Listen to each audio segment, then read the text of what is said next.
this patient came to see me regarding tooth number 3. The reason she came to see me, she wasn't referred to me by her dentist. I had done a root canal on her twin sister just a couple of months ago, and the twin sister had a really good experience with us here. So she told her sister, when her sister started to have problems with tooth number 3, she told her twin sister to come and see us. So according to the patient, about 10 months ago,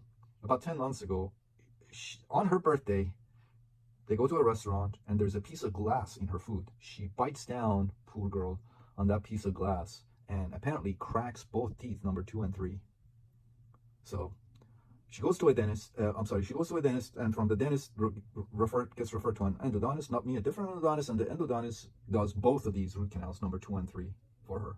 And of course, afterwards, she goes back to her dentist and gets crowns for them. Now, patient says, as I said, these root canals were done approximately 9 months ago. She bit down on a piece of glass 10 months ago, and 9 months ago, both of these root canals were done by an endodontist. Patient says tooth number 2 feels fine. Tooth number 3 is the tooth that ever since the root canal, tooth has been bothering her, has been hurting her.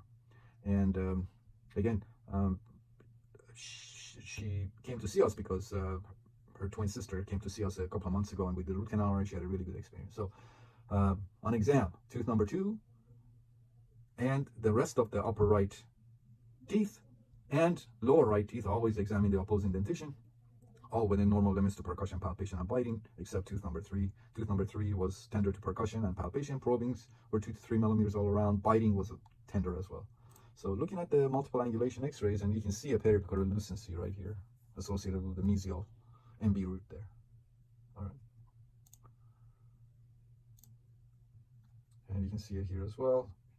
You can see a little one starting to form on the distal buccal canal as well. So I discuss options with the patient, and patient is very young. She's in her early 20s, and she wanted to, of course, try to save the tooth. And that's what we did for her today. Went through the porcelain crown, removed all the gutta percha, and trough for an MB2. No MB2. But what I found was two fins along the MB canal, one on the buccal side and one on the palatal side of the MB canal. So I used my Ultramin Pro ultrasonic unit with 2% hypo in the container, and I used ultrasonic irrigation activation to clean those fins. Those fins you can't instrument. If you want to put your instrument in it, your instrument will slide back into the MB canal. So you need to first be able to recognize, to see them. I use a surgical operating microscope, and then once you see them, then you have to, of course, treat them. You can't leave necrotic tissue behind, and I think that was the reason for that periapical lucency there. And I talked to you about why there was a periapical lucency here on the distal buccal. But those fins, I basically used 2% hypo in the container of the Ultramin Pro, and I ultrasonically irrigated and activated those fins along with the MB canal, of course, and the rest of the canals. All right. So now, as far as the distal buccal goes, my MB working length was 20. My palatal working length was 24.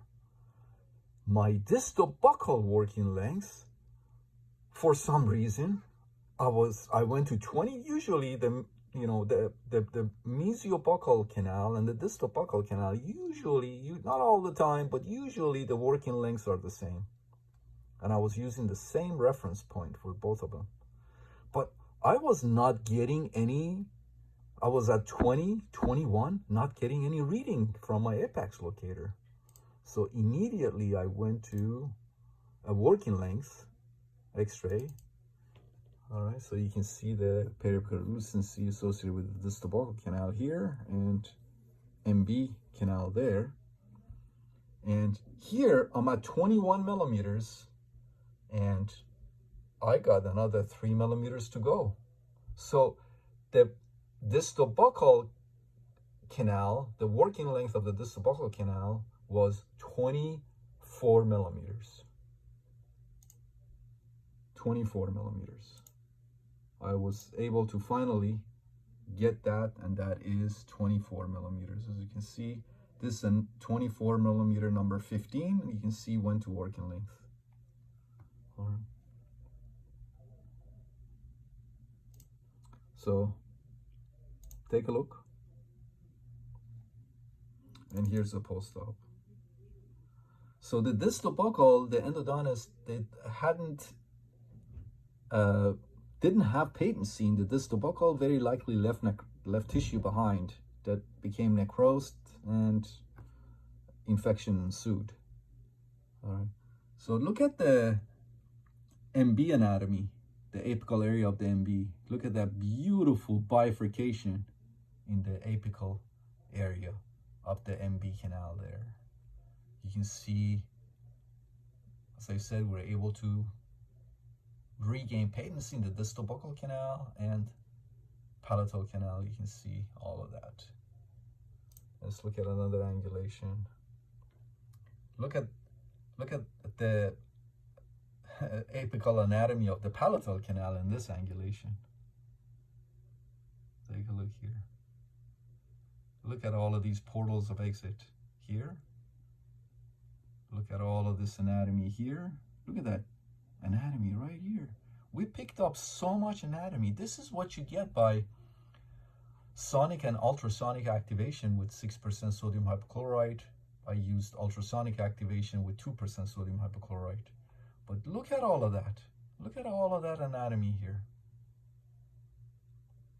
Look at the anatomy of the distal buccal canal. It bifurcates in the apical area. You can see that right there. You see that? Look at all of this anatomy here. All of these portals of exit.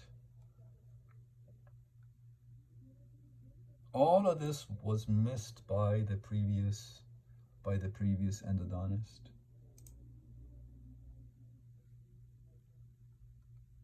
I got all of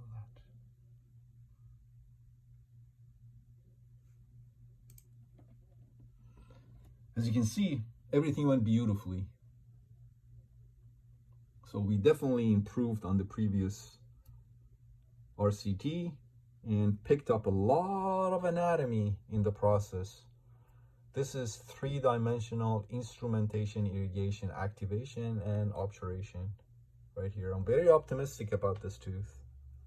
So we'll see. But this is how it's done. We went ahead and temporized the tooth and referred the patient back to her dentist for the permanent restoration. I'm keeping my fingers crossed, hoping that her symptoms will go away. As you can see, we did everything textbook.